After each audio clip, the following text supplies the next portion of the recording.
లక్షల రూపాయలు చంద్రన్న భరోసా కింద మీకు ఆర్థిక సహాయం చేసిన పార్టీ తెలుగుదేశం పార్టీ. ఎవరన్నా చనిపోతే దిక్కు లేదని బాధపడకుండా ప్రభుత్వం అండగా నిలిచాం.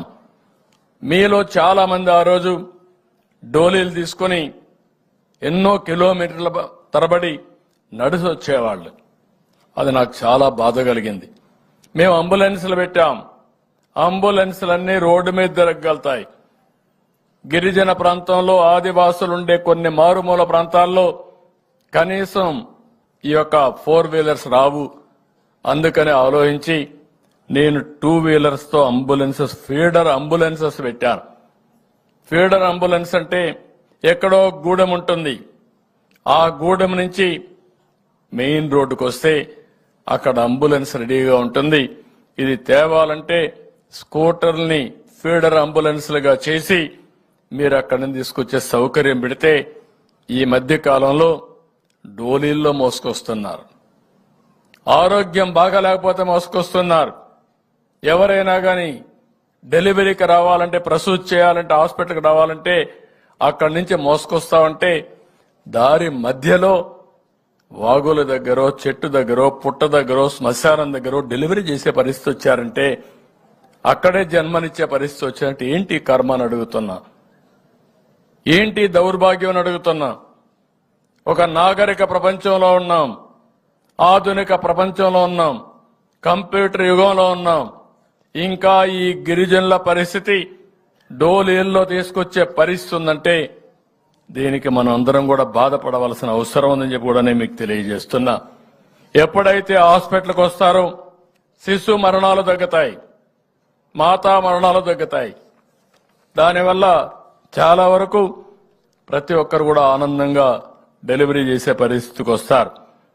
ఇంకొక పక్క నేను ఆ రోజు ఆలోచించాను, గిరిజనుల పౌష్టికాహారం తక్కువ ఉంటుందనే ఉద్దేశంతో ఆడబిడ్డలందరికీ కూడా పౌష్టికాహారం ఇచ్చాం. పిల్లలకు పౌష్టికాహారం ఇచ్చి ఫుడ్ బాస్కెట్ కింద ప్రత్యేక శ్రద్ధ చూపించాం.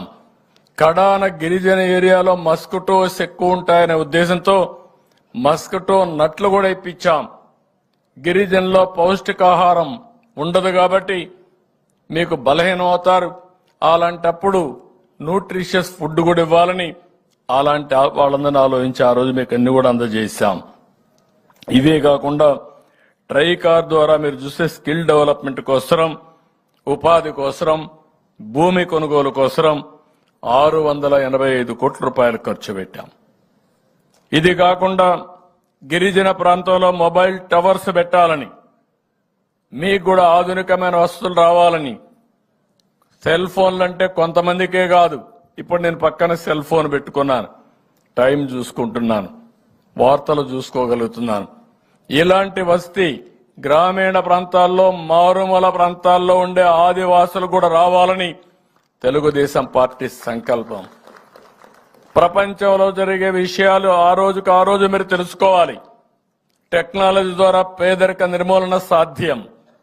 అలాంటి దానికోసం ఇవి పెడితే దీన్ని కూడా దెబ్బతీసే పరిస్థితికి వచ్చారు. నేను ఆ రోజు మీ అందరికీ ఉచిత కరెంట్ ఇచ్చాను.